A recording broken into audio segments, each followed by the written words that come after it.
Thank you very much, Mr. Chair. President Biden today, by executive order, can end catch and release, cease the exploitation of the parole authority, reinstate remain in Mexico, expand expedited removal authority, and renew building the wall. By executive order, Mr. Chair, he can do that, which will stop the illegal immigration by 80%.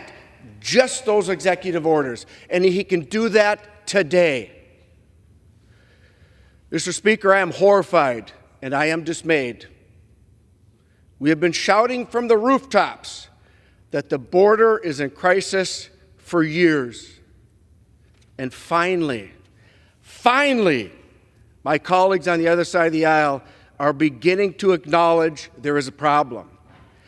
Just in time for an election. How shocking.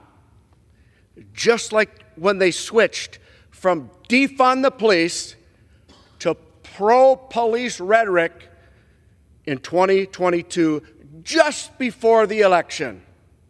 They have this playbook down pat. Since the president has taken office, Mr. Chair, there have been over 7 million illegal crossings at our southern border. Over 8.3 million illegal crossings nationwide. And yes, that's right. Our southern border is in such disarray and has sucked up so much of our resources that our northern border is wide open and the cartels are taking advantage, including in the state of New York. My esteemed colleague who's claiming time on the other side of the aisle, his state is in desperate need of help, taking over their cities, overrunning their public safety, overrunning their schools, overrunning their social services.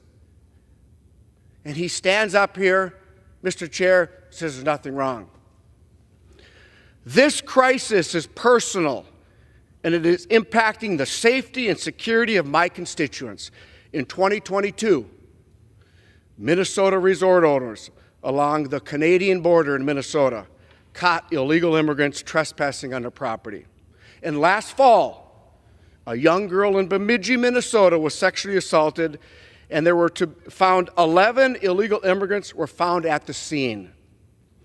And just last week, Mr. Chair, authorities arrested an al-Shabaab terrorist in Minneapolis.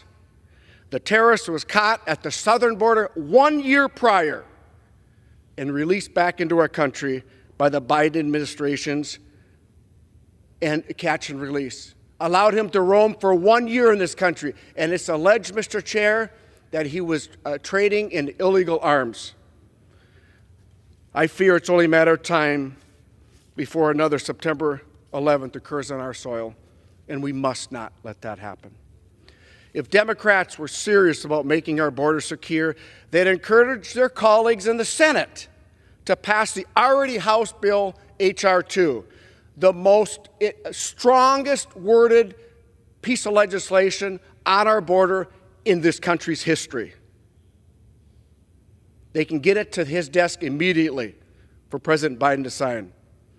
Or they would call on the president to use his executive authorities, as I already stated, to reinstate President Trump policies that were keeping our nation safe.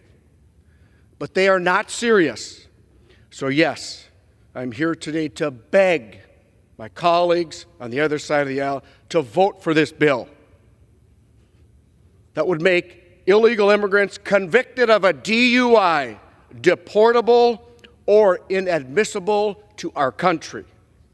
Because of my law enforcement background, Mr. Speaker, I am probably one of a very few members of Congress who has ever been to the scene of a drunk driving accident where there was a death. One of very few who has delivered death notices to unsuspecting families or victims. And I pray that none of you ever have to deliver or receive such heartbreaking news.